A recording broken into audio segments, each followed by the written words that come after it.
Distance तक oscillate होता है, और वो डिस्टेंस वेव की वेवलेंथ के कंपेरेबल होनी चाहिए। वेवलेंथ सपोज अगर 1000 हर्ट्स में फ्रीक्वेंसी गिवन है तो वहाँ पे वेवलेंथ क्या हो जाएगी, सी बाई म्यू। सी की वैल्यू होती है 3 × 10⁸ मीटर पर सेकेंड, म्यू आपको 1000 है, तो यहाँ से आपने डिस्टेंस निकाल ली आपकी 3000 किलोमीटर, ये वेवलेंथ आ गई।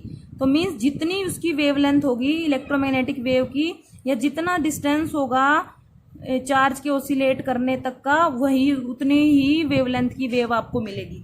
ठीक है, सपोज एक चार्ज पार्टिकल ओसिलेट हो रहा है 3000 किलोमीटर डिस्टेंस तक, तो जो वेव निकलेंगी वो भी 3000 किलोमीटर वेवलेंथ की ही होंगी। क्लियर। अब जो हर्ट्स ने अपरेटस यूज किया था उसमें क्या क्या था, इसमें 2 प्लेट्स थी, ए और बी मेटल प्लेट्स होती हैं, वो कॉपर या फिर जिंक की हो सकती हैं। ठीक है, और उनके बीच का डिस्टेंस होना चाहिए 60 सेंटीमीटर, 2 प्लेट्स, और ये एज ए कैपेसिटर की प्लेट की तरह एक्ट करती हैं। ठीक है, और यहाँ पे जो S1 और S2 क्या है, 2 मेटल के पॉलीस्फीयर ले लिए हमने। ठीक है, और उनके बीच में कुछ गैप है, पॉलीस्फीयर ले लिए हमने, मेटल के ले लिए, और उन स्फीयर को इंडक्शन कॉइल के साथ अटैच कर दिया। ठीक है, और इंडक्शन कॉइल एक ऐसी कॉइल होती है जो हाई लेवल का पोटेंशियल डिफरेंस प्रोवाइड करने के काम आती है। तो जब आप इंडक्शन ऑयल से कनेक्ट करोगे तो पोटेंशियल डिफरेंस जनरेट होगा। डिफरेंस जनरेट हो गया तो ए और बी के, जिसके अंदर कैपेसिटर की प्लेट के अंदर चार्ज स्टोर होता है, तो पोटेंशियल डिफरेंस की वजह से चार्ज क्या करने लग जाता है, फ्लो करने लग जाता है, तो यहाँ से फ्लो करने लग जाएगा। और यहाँ पे क्या है, गैप है, तो गैप के अंदर बहुत ज्यादा हाई पोटेंशियल डिफरेंस की वजह से चार्ज फ्लो करेगा, तो यहाँ पे गैप में एक स्पार्किंग प्रोड्यूस हो जाएगी। तो स्पार्किंग क्या होती है, दिखती है हमें, और यहाँ पे हमने एक डिटेक्टर लगाया हुआ है COD, जिसमें 2 सर्कल लिए हुआ हमने, तो डिटेक्टर या फिर रिसीवर है, तो जो स्पार्क होगी ना वो इतने डिस्टेंस को क्रॉस करके यहाँ पे हमें डिटेक्ट मिल जाएगी। तो इट मीन्स एयर के अंदर कुछ ना कुछ ऐसा था और वो हमें दिख नहीं रहा, वो क्या था, वेव फॉर्म में था, जिसकी वजह से हमें यहाँ पे डिटेक्टर पे डिफ्लेक्शन मिली है।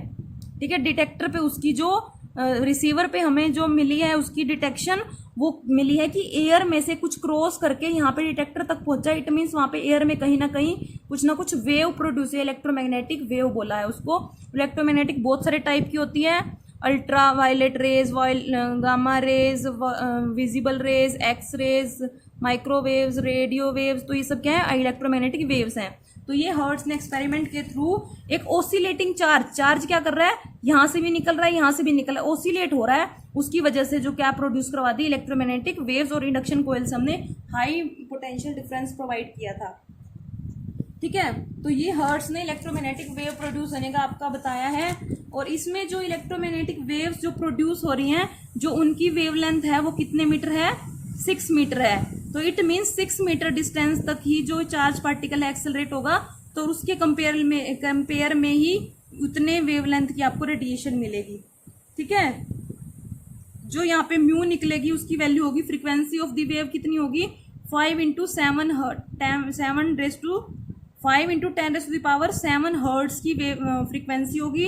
तो यहाँ फ्रीक्वेंसी से हम वेवलेंथ कैलकुलेट करेंगे, C बाई म्यू निकालेंगे तो वहां पे उसकी वैल्यू आएगी 6 metre.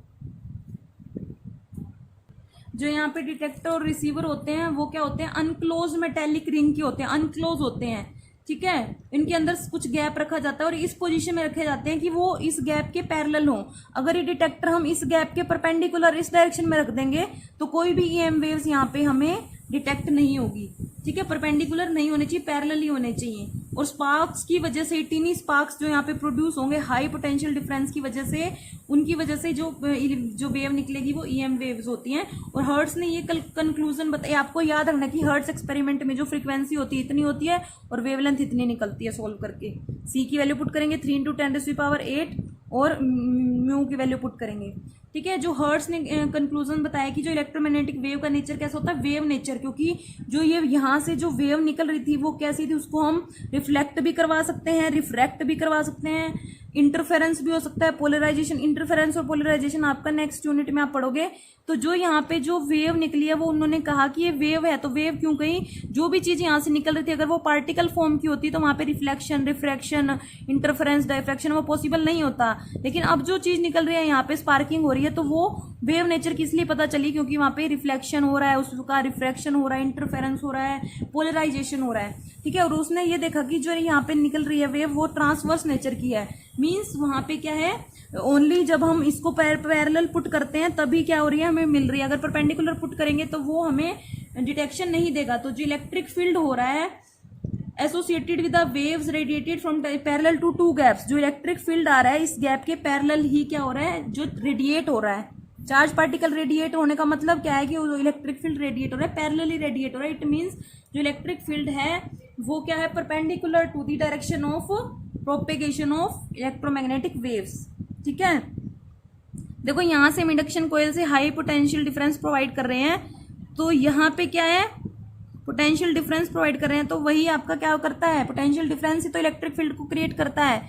E is equal to V by L होता है आपका, V is equal to ED होता है, ठीक है। V क्या होता है, पोटेंशियल डिफरेंस होता है, ठीक है। तो in Hertz experiment the electric field associated with the electromagnetic waves radiated from the transmitter is parallel to to gap, to gap के क्या होता है, पैरेलल होता है electric field. This show that the direction of electric field is perpendicular to the direction of electromagnetic waves, so electromagnetic waves is transverse nature। तो ये था आपका हर्ट्ज एक्सपेरिमेंट के बारे में, ठीक है। हमारा नेक्स्ट टॉपिक होगा इलेक्ट्रोमैग्नेटिक स्पेक्ट्रम।